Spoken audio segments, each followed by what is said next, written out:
Je vais finir quelques annonces. Aujourd'hui, le 13e dimanche après la Pentecôte. Nous sommes maintenant dans le mois de septembre. Les vacances sont terminées pour ceux qui ont eu des vacances. Comme vous avez vu, les travaux ont continué, mais vous ne vous rendez pas compte quel chantier ça fait dans la maison. J'étais derrière les ouvriers avec un aspirateur toute la journée, avec plusieurs ouvriers. Donc, je n'ai pas fonctionné comme un prêtre convenablement cette semaine. Donc, je n'ai pas pu faire mes prières convenablement. Bien sûr, la messe et la bréviaire, mais méditation et études. Et encore dormir quand même quelques heures. Donc, je n'ai pas dormi 8 heures par jour du tout. Donc, voilà, donc je ne me plains pas, mais c'est pour vous dire que si vous êtes disponible, c'est quand même pour vous qu'on fait ça, le centre de messe. Moi, j'ai une maison à Alost. On fait ça pour les fidèles, donc qu'il y a un retour, si vous pouvez, n'est-ce pas? Donc, si vous êtes libre, les possibilités. Il y a beaucoup de choses à faire. Voilà, donc c'est un appel pour travailler ensemble à l'établissement d'un centre de messe pour la survie de l'Église, quoi. Donc, c'est quand même une grande œuvre de faire survivre l'Église. Vous savez comment la situation ailleurs, n'est-ce pas? C'est pas facile de trouver maintenant un centre de messe dans le monde qui est en ordre, totalement, n'est-ce pas?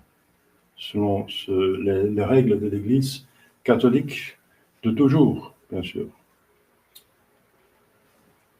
Alors, voilà encore notre conseil. C'est un conseil au niveau naturel, mais la nature est le soutien du surnaturel. Sans naturel, il n'y a pas de surnaturel. Sans corps, il n'y a pas d'âme. Il n'y a pas d'homme qui n'a pas de corps, donc sans corps, l'âme ne peut pas exister sur Terre. Et voilà, donc sans intelligence, on n'a pas la foi. Sans volonté, il n'y a pas d'amour de Dieu. Donc la grâce est infusée greffée dans la nature. Donc la nature, c'est pas plus important, et souvent on en abuse, et c'est une occasion de pécher. Si on a des lois appliquées à notre nature, ça veut dire tout ce qui est pas surnaturel. Donc le but c'est le surnaturel, mais il ne faut pas oublier que le fondement c'est la nature. Voilà. C'est pour ça que le diable s'attaque à la surnature, l'Église. Quand vous constatez l'infiltration de l'Église et l'élimination de plus que 99,99% de la quantité de l'Église, élimination totale, n'est-ce pas, en due forme, n'est-ce pas, apostasie, pire que d'hérésie, n'est-ce pas, si on tombe plus bas, de plus haut qu'on se trouve, de plus bas qu'on tombe, une fois qu'on tombe. Donc c'est plus dangereux d'être moderniste, d'être tout simplement païen actuellement. Le païen n'est pas tombé si bas qu'il n'est que tombé que du péché originel, dans la tombée que la chute d'Adam, etc. Mais pas cette perversion, n'est-ce pas? C'est pas cette perversion de tomber de la vraie foi. Alors, donc nous sommes dans un combat surnaturel, mais aussi une nature. Donc, pour être concret, vous savez que le monde nous attaque, et c'est en plus, voilà, c'est en plus la cible de Satan, n'est-ce pas, de nos adversaires. C'est le talon de la Sainte Vierge. Nous allons écraser ça. Vous écrasez la tête, c'est dans Genèse. Mais lui, toi, le serpent et ses suppôts guetteront le talon. S'attaquer à tout ce qui est matériel, tout ce qui touche la terre. Donc la santé, l'intelligence est corrompue, la volonté est affaiblie, nous sommes en passe, donc l'éducation, les enfants sont déformés plutôt, n'est-ce pas, l'école, etc., tout le bazar, la nourriture, la pharmacie, le domaine, l'industrie pharmaceutique, tout ça, n'est-ce pas, est utilisé par des gens derrière les coulisses qui en abusent pour tout simplement détruire une quantité de l'humanité, parce qu'il y a trop de gens dans le monde, et pour le reste, surtout, de s'attaquer à l'Église. Donc si on s'attaque, si on corrompt la nature, la surnature n'est plus possible. Si la personne est droguée, n'est-ce pas, et sa intelligence et son cœur est corrompu, c'est difficile d'être un bon chrétien. Hein. Si on a une addiction à n'importe quoi, n'est-ce pas? Voilà, donc, vu l'attaque qui se fait maintenant économiquement, n'est-ce pas? Il y a une attaque sur l'économie maintenant, c'est la dernière attaque. Sous le prétexte de l'aide à l'Ukraine et le boycott de la Russie, c'est un prétexte, hein, parce que c'est artificiel. En Russie, le diesel coûte même pas 30, 35 centimes, etc. Donc, maintenant, ça va augmenter vers 3 euros. Ça bien. Pour vous donner un exemple, eh bien, je vous conseille, c'est un conseil tout à fait naturel, si vous pouvez, de commencer à chauffer avec du bois. Hein, parce que tout le reste de l'énergie va monter. Vous avez un hiver peut-être pénible et très cher. Donc, c'est un conseil de prendre des provisions de bois. Un poêle, ça coûte cher, bien sûr, mais il y a des poêles à deuxième main. Moi, j'ai acheté un poêle deuxième main ici dans la cuisine. Il marche, c'était quelques centaines d'euros.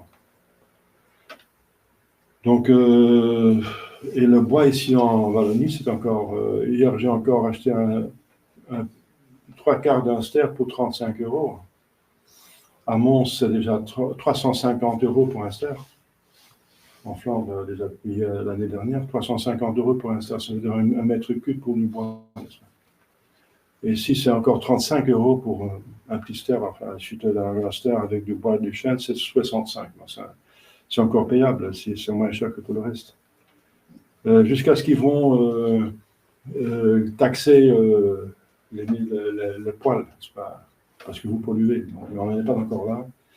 Alors on trouverait une autre solution. Enfin, c'est un conseil tout à fait naturel, mais qui donne des conseils de survie convenablement.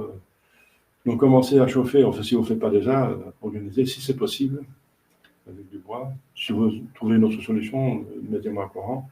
Et deuxièmement, faites des provisions de vivres. Il s'agit ils vont attaquer, ils s'attaquent à la nourriture aux paysans. Donc, il y aura des problèmes de vivres qui vont augmenter. Maintenant, déjà, ça augmente sans prix, etc. Alors, comment est-ce qu'il faut faire? Eh bien, un stock le plus grand possible. Et dès que les produits que vous avez achetés le plus longtemps vont périmer, vous les utilisez. Vous utilisez toujours les produits qui vont périmer. Et vous allez acheter, parce qu'il faut que, alors, pour vider votre stock, vous achetez de nouveaux produits et vous les mettez par derrière. Et comme ça, vous avez un stock qui est toujours à jour, n'est-ce pas? En quantité, et aussi en qualité. C'est dommage d'acheter un stock, une provision, et ensuite de devoir jeter, parce que c'est périmé. C'est pas comme ça qu'il faut faire. Donc, vous mangez toujours ceux qui sont de votre stock, de votre provision, sont sur le point de périmer. Voilà. Donc, c'est deux conseils que je vous donne. Chauffage et nourriture, tout le reste, voilà, c'est moins actuellement. Hein, actuellement, visé, n'est-ce pas, et ciblé par les ennemis. Au nom du Père et du Fils et du Saint-Esprit, ainsi soit-il. Chers fidèles,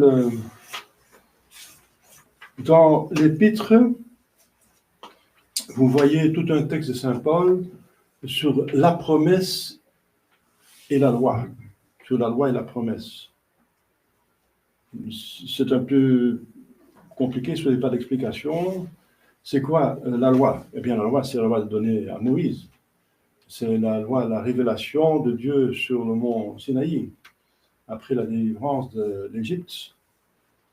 Le peuple élu, les Israélites, les 12 tribus ont reçu de Dieu la loi, donc la loi de Dieu, le commandement de Dieu, que tout le monde connaît déjà par sa conscience, mais là, plus spécifié, plus spécifiquement, en détail détaillé, en plus, tout un paquet, n'est-ce pas, de prescriptions liturgiques dans l'Ancien Testament, avec le temple, avec des sacrifices sanglants, et ensuite un autre paquet de réglementations civiles, le code civil, le code pénal, parce que c'est une théocratie, c'est Dieu qui règne le peuple, directement, pas indirectement, comme par Saint Louis, mais directement.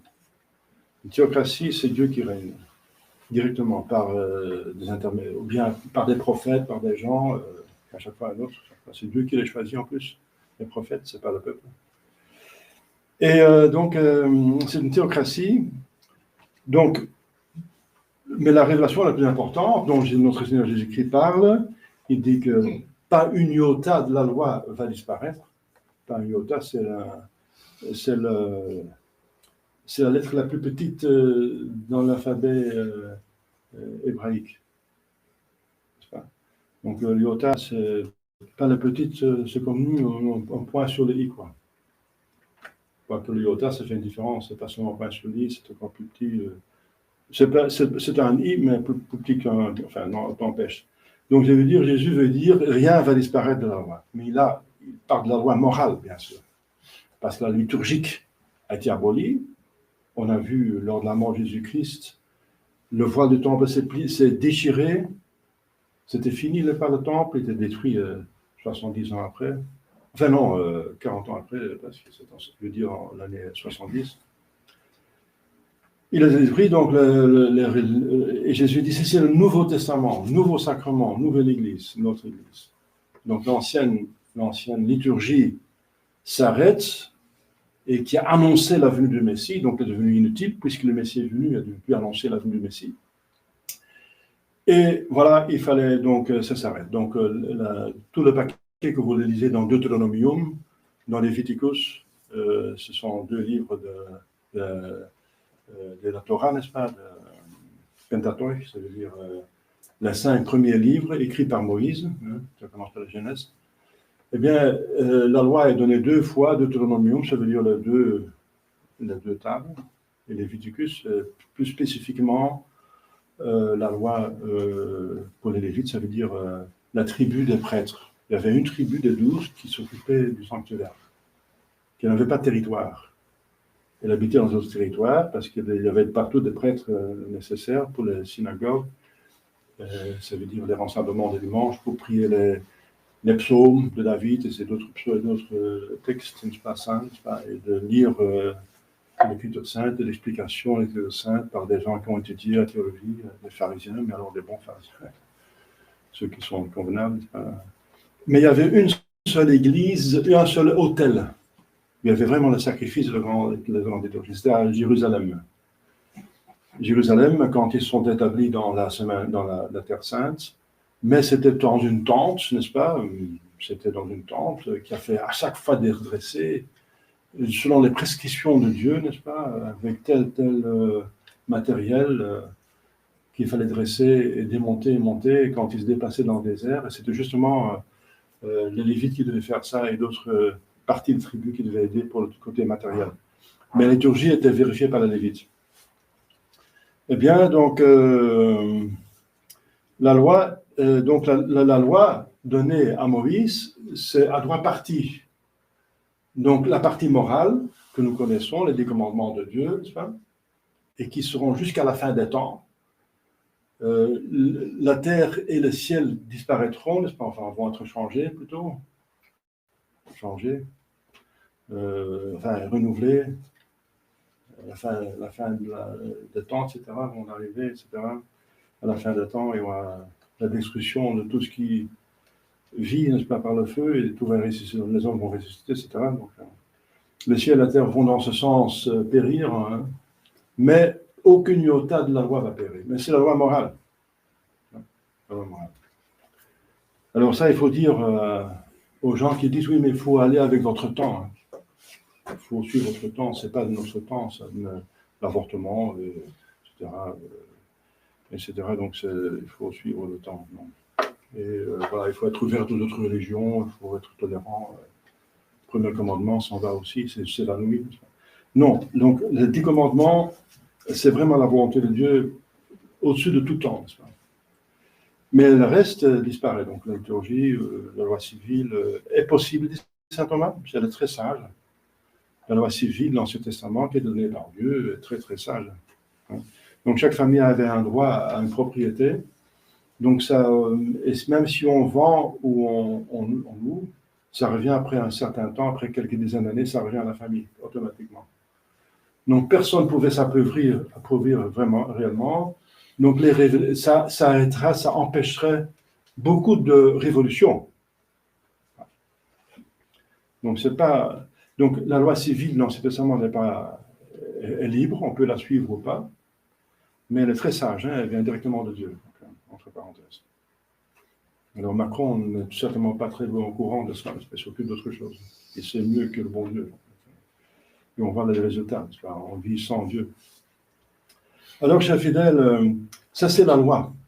Ça c'était donné au peuple élu, la spécification de la loi, les 10 commandements surtout, la spécification en détail. Par exemple, sur comment tuer un homme, on ne peut pas tuer, mais qu'est-ce que ça veut dire en pratique, n'est-ce pas? Alors, si on tue involontairement, qu'est-ce qu'il faut faire à ce moment-là? Si c'est un accident et la famille veut se venger, qu'est-ce qu'il faut faire? Donc, les règles, tout ça, n'est-ce pas? Même comment traiter les animaux, n'est-ce pas? Et les étrangers, c'est ça. Donc, et les relations aussi dans les familles, n'est-ce pas? Donc, même l'Ancien Testament était très chaste, hein, n'est-ce pas? C'était pas n'importe quoi. Donc, vous savez que Cam était puni sévèrement parce qu'il se moquait de la nudité de son père. Et c'est une malédiction qui, surtout ses descendants, n'est-ce pas? C'est une catastrophe pour ce péché. Donc c'était quand même très sévère. Dieu est toujours le même, n'est-ce pas? Alors, ça c'est la loi. La loi qu'il faut suivre. Il faut faire la volonté de Dieu et puis on se sauve. C'est marqué dans l'Écriture sainte. On est béni sur terre et dans le ciel. Si on suit la loi de Dieu, la volonté de Dieu. Mais le problème est que, Saint Paul dit, qu'est-ce qu'il a fait la loi et qu'est-ce qu'il a la promesse? Eh bien, à côté de cette loi, ou même avant la loi, il y avait la promesse. La promesse était première. Enfin, façon de parler, explicitement, je veux dire. Bien sûr, la loi était première parce que nous sommes tous nés avec la conscience, et Adam et Ève avaient la loi de Dieu dans leur tête, n'est-ce pas, dans leur cœur. Et ça allait presque automatiquement parce qu'ils n'avaient pas la triple concupiscence, donc ils accomplissaient la volonté de Dieu presque ça allait tout seul. Ils n'avaient pas les suites du péché originel. Donc la loi était là plus avant que, enfin la loi de Dieu, la volonté de Dieu, le commandement de Dieu était avant la promesse, parce que la promesse arrive après le premier péché, où Dieu fait la promesse du Messie. La promesse qu'après la chute, tous les gens qui croient, qui acceptent le Messie, vont être sauvés par le Messie, qui suivent le Messie, qui l'acceptent et qui le suivent. Donc c'est la promesse qui est tombée sur le, qui a été donnée au peuple élu. Ensuite, donc à Abraham, qui est le premier du peuple élu, qui avait 12 petits-fils, donc c'est arrière-petits-fils, Abraham, Isaac, Jacob. Et c'est Jacob qui avait 12 fils, ce sont les 12 tribus d'Israël. Donc, eux reçoivent la promesse, et c'est spécifiquement une tribu, celle de Juda, un des 12 fils de Jacob. Donc, de là vient le nom juif. Jésus-Christ était juif, donc descendant de tribu appartenant à la tribu de Juda. Et dans Juda, c'est encore spécifié, descendant de David, qui était un roi, etc., jusqu'à ce qu'on arrive à Marie et Joseph, qui étaient de la tribu de Saint David. Alors, c'est la promesse, n'est-ce pas? Donc, les Juifs, le peuple élu avait en même temps la loi, dans l'Ancien Testament, et la promesse. Alors, Saint Paul explique la relation entre les deux.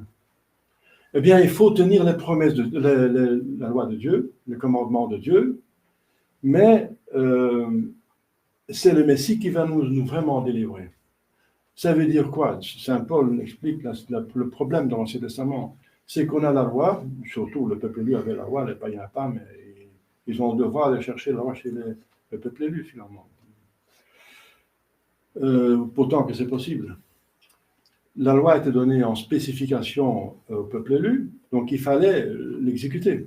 Mais le problème, c'est que c'est très difficile d'exécuter sans la grâce, sans une abondance de grâce. Ils avaient la grâce, parce que tout le monde a la grâce de se sauver, mais c'est une grâce qui était prise en avance à la croix de notre Jésus-Christ. En avance. Tout le monde a la grâce suffisante. Et alors, pour ce même dans l'Ancien Testament, Mais ce n'était pas l'abondance des sacrements, c'était encore des sacramentaux de l'Ancien Testament. Donc, c'était une grâce, disons, on peut dire minimale pour se sauver. C'était difficile plutôt, mais c'était possible. Alors, c'est difficile de lire tous les 10 commandements. Sans les sacrements de Jésus, sans la grâce de notre Seigneur Jésus-Christ. Et c'est de ça que parle Saint Paul.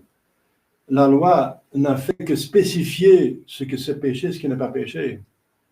Donc, elle a spécifié encore. Et si on sait plus, on est plus responsable. Si on sait en détail ce qu'est le péché, et on le fait quand même, on est plus responsable que si on ne savait pas. C'était ça, la tension dans le peuple élu. Ils ne savaient plus que les autres, la loi de Dieu, mais il fallait donc l'appliquer plus que les autres. Ils ont aussi plus de grâce, parce qu'il y avait quand même la liturgie de l'Ancien Testament que les païens n'avaient pas, qui donnait quand même des grâces. C'était quand même une source de grâce sacramentaux. C'était des sacrements comme le dernier sacramental qui était donné par Saint Jean-Baptiste. Il fallait se laisser baptiser par lui en confessant ses péchés. Donc, ce n'est pas un sacrement, mais un sacramental qui excite, qui provoque l'amour de Dieu et la contrition parfaite qui donne la rémission des péchés, même mortels, avant le baptême, le vrai baptême, le sacrement de notre Jésus-Christ. Alors, il y a une tension entre les deux. Donc, Saint Paul dit, la loi a pour beaucoup plutôt causé les péchés. Dans ce sens que plus qu'on sait, plus qu'on est responsable, et si on ne tient pas la loi, on est plus coupable, on a plus de péchés que si on ne savait pas, dans ce sens. Donc, mais quand même, c'est inévitable qu'on connaît d'abord la volonté de Dieu, qu'ensuite on essaie de l'appliquer, ensuite on voit qu'on a besoin de plus de grâce et qu'on attend le Messie. Donc finalement, l'espérance dans la promission, la promesse, est beaucoup plus importante que la loi, d'une certaine façon. Oui. Les Juifs pensaient qu'ils pouvaient se sauver par la loi. Non, c'est important, vous avez besoin de la grâce dans Seigneur Jésus-Christ. Et maintenant, nous, qui avons déjà cette grâce dans Seigneur Jésus-Christ, nous avons encore un combat à faire pour éviter le péché mortel, n'est-ce pas? Donc même là, c'est encore un combat avec la grâce, beaucoup plus de grâce qu'on avait dans l'Ancien Testament. Mais c'est de ça que parle Saint Paul, parce qu'il y avait cette dispute entre les pharisiens, qu'ils avaient déjà la loi, et que la loi c'est tout. Non, la loi c'est tout, ce n'est qu'une étape. Et le but, c'est le Messie, que le Messie Jésus-Christ. C'est ça. Donc il fallait accepter Jésus-Christ, qui vous donne une abondance de grâce si on applique. Alors, justement, il faut encore la collaboration, parce que c'est une relation d'amour entre Dieu et l'humanité. Une relation d'amour, c'est par amour que Dieu a créé, c'est par amour qu'il est providence, c'est par amour qu'il a sauvé, c'est par amour qu'il nous donne le ciel, qui est comme un mariage, une fête de mariage. Il fait la parabole, la fête des noces spirituelles, n'est-ce pas? Donc l'amour doit venir des deux côtés. Dieu nous donne un amour incroyable, infini, n'est-ce pas?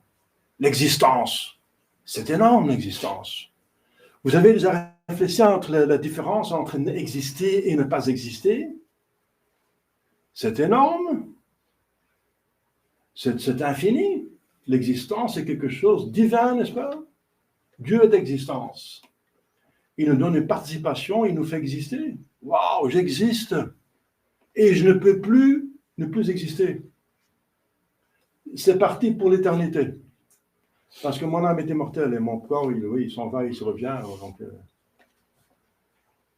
les gens disent, je meurs, c'est fini. Non, mais ils ont alors, parce qu'ils ne voient pas Dieu, ils disent, on ne voit pas Dieu, il n'existe pas. Alors, vous n'avez jamais vu votre intelligence, donc, hein, vous n'avez pas d'intelligence parce que vous n'avez pas d'intelligence. Alors, taisez-vous si vous n'avez pas d'intelligence. Hein.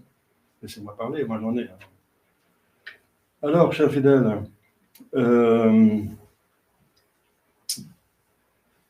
c'est très important, n'est-ce pas, de savoir qu'on a besoin de cette grâce, n'est-ce pas, de notre Jésus-Christ, et que nous avons la possibilité par l'Église, et que, voilà, la crise de l'Église, c'est justement parce qu'on a abusé de cette grâce. C'est ça, c'est pas la franc-maçonnerie, c'est pas la cabale. La cabale, c'est une suite. La Kabbale a pris force par la faiblesse des bons. C'est parce que les bons ne font pas ce qu'il faut faire, ce qu'ils doivent faire, que les méchants ont plus d'emprise et plus de force. Donc, on a abusé de la grâce. Abusé. Et ça, c'est le plus grand péché, finalement, qui nous a mérité dans la situation qu'on est maintenant. Enfin, c'est dans la solidarité de l'humanité. Je ne dis pas qu'à chacun de nous a fait ce péché-là, mais on subit.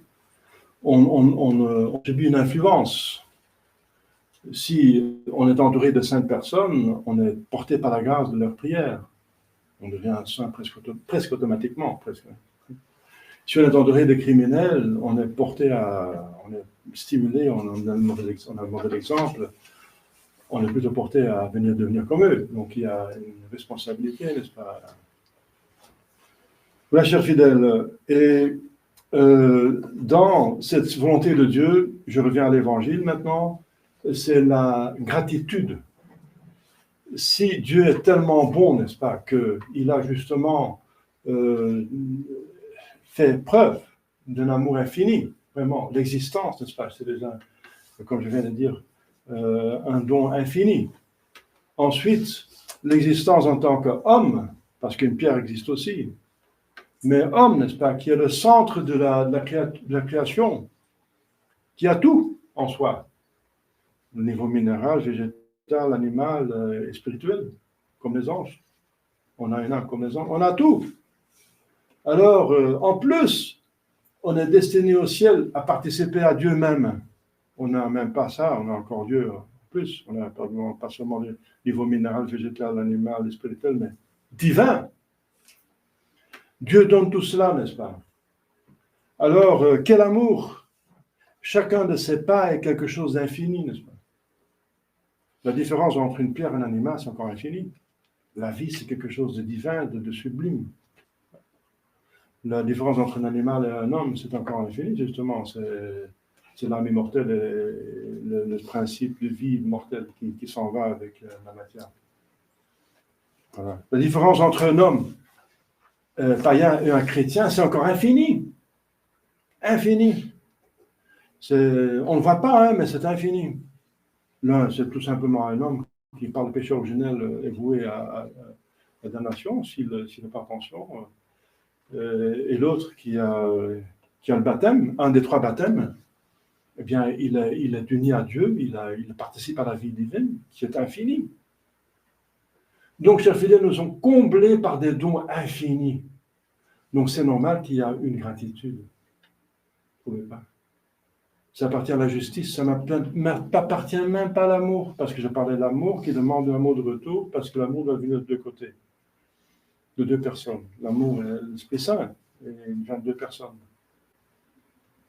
Donc il faut un amour de retour, mais ceci n'est même pas un acte de charité, n'est-ce pas? C'est un acte de justice. La justice qui est le fondement de l'amour. C'est encore quelque chose de plus grand, mais qui est un fondement, hein, sans justice.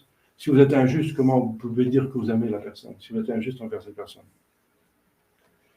Donc, chers fidèles, une grande motivation pour rendre grâce, pour notre existence, pour la providence, que Dieu il prend soin de nous tous les jours, pour la rédemption, et vous êtes ici dans une partie de l'Église qui fonctionne bien, je fais mon possible, priez pour que ça continue, n'est-ce pas? Et ensuite, voilà, le but, l'aboutissement, le ciel. Vous vous rendez compte? C'est pour ça qu'il faut méditer. Hein. C'est vite dit de dire, oui, c'est l'infini, puis on continue avec ses affaires. Non, ça ne marche pas comme ça, n'est-ce pas? L'infini, c'est l'infini, n'est-ce pas? C'est la réalité, il faut se rendre compte. Hein. Si on passe à côté, vous risquez de passer à côté de plus important. Donc, le minimum que vous pouvez faire, c'est méditer, penser à cela, se pénétrer de cette vérité. Alors, automatiquement, si vous avez quand même un minimum de bon cœur, et vous êtes des bons chrétiens, donc vous avez ça, vous avez une bonne volonté, et automatiquement, vous allez rendre grâce. Ça va automatique. Et encore, pour terminer, n'est-ce pas, la gratitude, c'est le meilleur moyen, façon de parler, parce qu'il ne faut pas le faire pour ça. Mais oui, de fait, c'est le meilleur moyen pour obtenir plus de grâce. Si on est fidèle à une grâce qu'on a reçue, à un don qu'on a reçu, on ne gaspille pas, il y a la gratitude, entre autres, eh bien, on mérite d'autres grâces. C'est comme ça qu'on avance. Donc, la gratitude, c'est important. Vous voyez ce que les saints font dans le ciel. C'est pour la plus grande partie, pas comme ces lépreux, n'est-ce pas? Demander, et puis on laisse tomber. Bien sûr, il faut demander. Jésus dit demandez, frappez, priez, pas chercher. On vous ouvrira, cherchez et vous trouverez. Priez et Dieu va vous exaucer. Pardon, excuse-moi. Donc il faut demander des grâces et des dons et tout ce qu'on a besoin. On dit dans le Pater Noster, dans notre Père, donnez-nous notre pain quotidien. Il faut demander, mais il ne faut surtout pas oublier de remercier. Donc là, il y a quatre actes de religion fondamentaux. 4 actes fondamentaux. L'adoration, c'est reconnaître son Dieu, qu'il est Dieu, quoi, qu'il est créateur. Ensuite, remercier pour tout ce qu'il a fait, déjà, jusqu'à présent. Ensuite, on peut demander pardon pour ses péchés, parce qu'il faut se mettre quand même en ordre avant de demander quelque chose.